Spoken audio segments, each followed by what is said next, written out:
정부가 추진하고 있는 기업 밸류업 프로그램과 함께 투자자들의 관심을 모으고 있는 금융투자소득세가 시장에 불확실성을 더하고 있습니다. 시행을 넉 달 앞두고 여야 대표가 만났지만 유예나 폐지 여부에 합의를 하지 못하면서 시장의 불안감을 키우고 있습니다. 증권부 신용훈 기자 나왔습니다. 신 기자, 사실 이제 여야 대표가 만나기 전에 이 금투세만큼은 어느 정도 좀 공감대를 확인할 것이다 이런 기대가 있었는데 결론을 내지 못했습니다. 그 이유가 뭡니까? 일단 원론적으로 여당은 폐지나 유예를 내놨고요. 또 야당의 경우에는 시행은 원안대로 내년 1월 1일부터 하되 대신에 이게 좀 시장에 그 여파가 있을 수 있으니까 일정 기간 동안 좀 완화해서 시행하자라는 의견을 내놨습니다. 때문에 양쪽이 의견을 좁히지 못한 것이 가장 큰 원인이라고 할 수가 있겠고요. 결국 양측은 입장차가 있으니까 금투세 폐지냐 유예냐 완화냐를 결정하기 전에 주식시장의 구조적인 문제를 좀 따져보자. 그래서 우리가 필요한 법안이 무엇인지를 살펴보자라는데 합의를 이뤘습니다. 네, 시행을 이제 넉 달 앞두고 있는데 이 투자자들 입장에서는 좀 불안하고 시장은 좀 불확실성을 남겨두게 됐습니다. 맞습니다. 그 때문에 시장에서도 좀 당분간 횡보 장세가 이어지지 않겠느냐라는 분석들이 많이 나오고 있는데요. 세법 리스크가 사라져야지 위축된 투자 심리가 좀 회복될 것이다라고 보는 분석이 많기 때문입니다. 네. 특히 외국인들의 매도세가 지속될 것이라는 분석인데요. 지난 30일까지 외국인들 6거래일 연속 매도세를 이어갔습니다. 미 연준 금리 인하를 목전에 두고 있는 상황인데다가 우리 증시는 금투세 같은 세제 관련 이슈가 남아 있어서 상대적으로 매력이 좀 떨어지고 있기 때문입니다.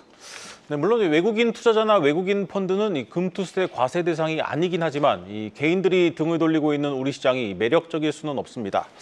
신 기자, 좀 이렇게 되면은 이 정부가 추진 중인 이 기업 밸류업 프로그램도 제대로 효과를 보지 못하는 것 아니겠습니까? 맞습니다. 정부와 여당이 금투세 폐지를 강력하게 주장하고 있는 것도 바로 이 밸류업 정책에 좀 힘을 실어주기 위한 조치거든요. 네. 1,400만 주식 투자자들이 투자 소득에 대한 세금 부담을 좀 없애서 주식 시장에 보다 많은 자금이 들어올수록 한다라는 취지인데 금투세 결론이 차일피일 미뤄지면서 시장의 피로감도 그만큼 커지고 있는 상황입니다. 정부가 국내 주식시장의 한 단계 도약을 위해서 추진하고 있는 밸류업 정책도 이 세법 리스크에 발목이 잡혀 있다 보니까 그 효과가 좀 반감될 소지가 없지 않아 있습니다. 네, 그렇다면 이 금투세 시행이 이제 넉 달밖에 남지 않았는데 이 관련 논의가 언제쯤 다시 좀 이루어질 수 있을까요? 일단 우선 급한 쪽은 좀 여당이라고 볼 수가 있겠는데요. 김상훈 국민의힘 정책위 의장 한국경제TV와의 통화에서 가급적 빨리 재논의를 추진하겠다라고 밝혔습니다. 네. 반면에 야당은 오늘부터 12월 10일까지 진행되는 정기 국회 내에서 추가적으로 논의를 하겠다라는 느긋한 좀 입장을 보이고 있는데요. 네. 진성준 민주당 정책위 의장 다른 세법 개정안과 함께 논의를 해나가겠다. 그리고 당 차원에서 논의 창구가 마련될 것이다라고 밝혔습니다.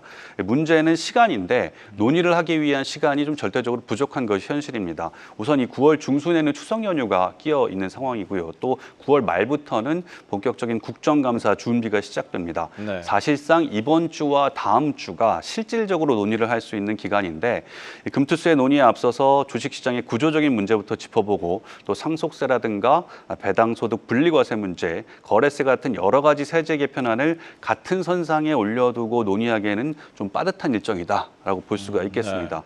때문에 9월에 당장 결론이 나긴 힘들 것 같고요. 또 10월 7일부터 25일까지 진행되는 국정감사 이후에나 금투세 관련 혹은 금투세 폐지나 유예 여부가 정해지지 않겠느냐라는 것이 지배적인 논리입니다.